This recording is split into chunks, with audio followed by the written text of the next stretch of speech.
সদৌ অসমবাসী তথা আমাৰ ভক্তপ্ৰাণ ৰাইজলৈ আমাৰ শ্ৰদ্ধা নিবেদন কৰিছোঁ। কালি 10 বজাতে আমাৰ পুণ্য ভাদ মাহৰ নাম কীৰ্তন আৰু ভাগৱত পাঠৰ আৰম্ভ হৈছে। কালি সন্ধ্যা আৰু হ'ল আৰু আজি পুৱা 8 বজাত পুৱা প্ৰসংগ আৰু এতিয়া 11 বজাৰ পৰা দুপৰীয়াৰ প্ৰসংগ, আকৌ সন্ধ্যা 8 বজাত আমাৰ সন্ধ্যাৰ নিশাৰ প্ৰসংগ হ'ব। ইতিমধ্যে বিভিন্ন ঠাইৰ পৰা ভক্তপ্ৰাণ ৰাইজ নামঘৰলৈ আহিছে। বিভিন্ন স্থানত আমাৰ পুৰুষ মহিলা নিৰ্বিশেষে এই ভক্তগণক সেৱা কৰাৰ এটা প্ৰয়াস কৰিছে। যি যেনেকৈ পাৰিছে ভক্তগণক সেৱা শুশ্ৰূষা আগবঢ়াইছে। আমি সমস্ত ভক্তসকলক আমি অনুৰোধ জনাওঁ যে তেখেতসকল নামঘৰলৈ আহক আৰু এই মহিমা মণ্ডিত মইনাপৰীয়া নামঘৰত নৰসিংহ প্ৰভুৰ কৃপা লাভ কৰি তেখেতসকলৰ পৰিয়ালবৰ্গ সুখেৰে বসবাস কৰক। যিহেতু প্ৰশাসনৰ পৰা আমি ইতিমধ্যে ভক্তসকলৰ কাৰণে এটা আমাৰ অনুদান প্ৰায় 1.5 কোটি টকাৰ অনুদান আমাৰ ইয়াত দিছে। তাৰ ভিতৰত আমাৰ যিটো গেষ্ট হাউচৰ তাত অতিথিশালা আমাৰ নিৰ্মাণ হৈ আছে, হয়তো অক্টোবৰ নৱেম্বৰত আমাৰ সম্পূৰ্ণ উঠিব। তাৰ উপৰিও আন্তঃগাঁথনি উন্নয়নৰ কাৰণে অতিৰিক্ত আকৌ 50 লাখ টকা, দুইটা মিলাই 1.5 লাখ টকা দিছে। তাৰ যোগেদি আমাৰ 1.5 কোটি লাখ নহয়, 1.5 কোটি টকা দিছে, 1 কোটি আৰু 50 লাখ। ইয়াৰ যোগেদি আমাৰ কেইটামান বেলেগ আমি গৃহ নিৰ্মাণ কৰিছোঁ। সেইখিনিও আমাৰ অক্টোবৰ নৱেম্বৰৰ ভিতৰতে সম্পূৰ্ণ হৈ উঠিব। ইতিমধ্যে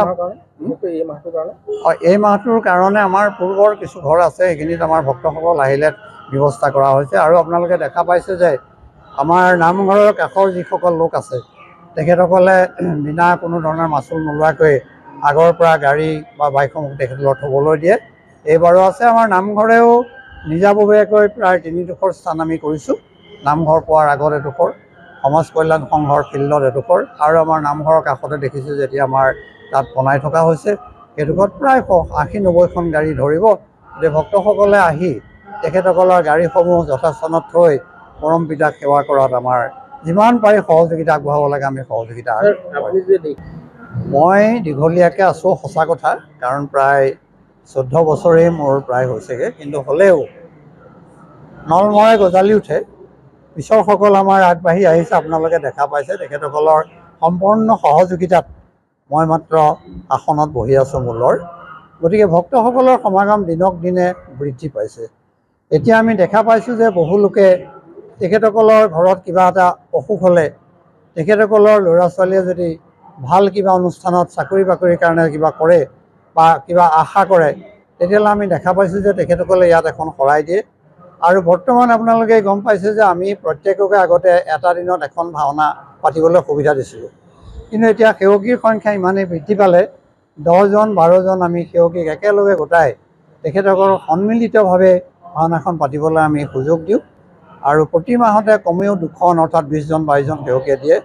আমি অলপতে আমি এটা কথা শুনিবলৈ পালোঁ, দেখা পালোঁ, আমাৰ মনটো বৰ ভাল লাগিল যে আমাৰ এই অঞ্চলৰে এজন ডাক্তৰ, তেওঁ MD বহি আহিছিলে এটা বিশেষ বিভাগত, আৰু তেওঁ আহি আজি 2 মাহৰ আগতে মই এটা কৈছোঁ এই কথাটোৰ কাৰণে সকলো লোকেই মানে ইয়াক বিশ্বাস কৰে যে থাপনাৰ মুখত তেখেতে সেৱা কৰোঁতে থাপনাত যি ফুল আছিল সেই ফুলে এনেকুৱা ধৰণে তেওঁক আকৰ্ষণ কৰিলে, এপাহ নতুন ফুল ইয়াত নিদিয়া পৰ্যন্ত তেওঁ সপোনত সদায় সেই ফুল দেখিবলৈ ল'লে।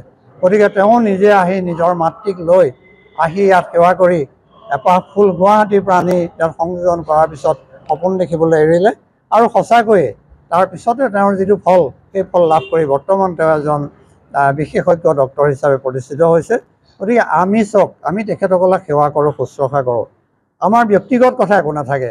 কিন্তু ভক্তপ্ৰাণ ৰাইজৰ যেতিয়া তেখেতসকলৰ যেতিয়া মনৰ কামনা পূৰণ হয় বুলি কয়, আমাৰ মনটো দুগুণ উৎসাহ হয়। আমাৰ পিছৰ যিসকল উঠি আহিছে সেইসকলৰ মনত উৎসাহ উদ্দীপনা হয়, যাতে আমি নামঘৰ ভাগ যথেষ্টক্ৰমে আগুৱাই নিব পাৰোঁ। আমাৰ নামঘৰৰ পিছফালে আমাৰ প্ৰায় বহু মাটি আছে। আপোনালোকে হয়তো অহাবাৰ আমাৰ ইয়াত আমাৰ সাক্ষাৎকাৰ ল'বলৈ আহোঁতে আপোনালোকে দেখা পাব যে আমি তাত ডাঙৰ পুখুৰী আৰু বৰনামঘৰৰ দৰেই ঠিক পাৰ্ক যি তৈয়াৰ কৰাৰ চেষ্টা কৰি আছোঁ। সেইখিনি যেতিয়া সম্পূৰ্ণ হ'ব, ইয়ালৈ অহা দূৰ দূৰণিৰ যিসকল ভক্ত সেইসকলে নিশ্চয় সেইখিনি উপভোগ কৰিবলৈ পাব, পৰম পিতাক সেৱা জনাব আৰু আমাৰ সেৱা গ্ৰহণ কৰি তেখেতসকল ক্ৰীড়াবিমুখ হ'ব পাৰিব। তাতো আমি অৱগত কৰিছিলোঁ, সভাপতি সম্পাদক আমি গৈছিলোঁ। কিন্তু তেখেতসকলৰ যোৱা সপ্তাহত এই ৰাস্তাটো তেখেতসকলক আমি কৈছিলোঁ যে ওপৰটো খান্দিব নালাগে, লাডুৱেগড়ৰ পৰা নামঘৰলৈ অহা পথৰ কথা কৈছোঁ। দুয়ো কাষে আপোনালোকে শিল দি ৰুলাৰ চলাই এইটো সমান কৰি দিলে ৰাইজ আহিব পাৰিব। কিন্তু তেওঁলোকে ওপৰটো ভাঙি নতুনকৈ কৰা এটা প্ৰয়াস কৰিলে। অৱশ্যে তেওঁলোকৰ দুৰ্ভাগ্য যে সেইদিনা যিদিনা শিল পেলাইছিলে সেইদিনাখনে এটা বৰষুণ আহিলে, যথেষ্ট বৰষুণ হ'ল, হোৱাৰ লগে লগে গোটেইখিনি বোকা হৈ গ'ল।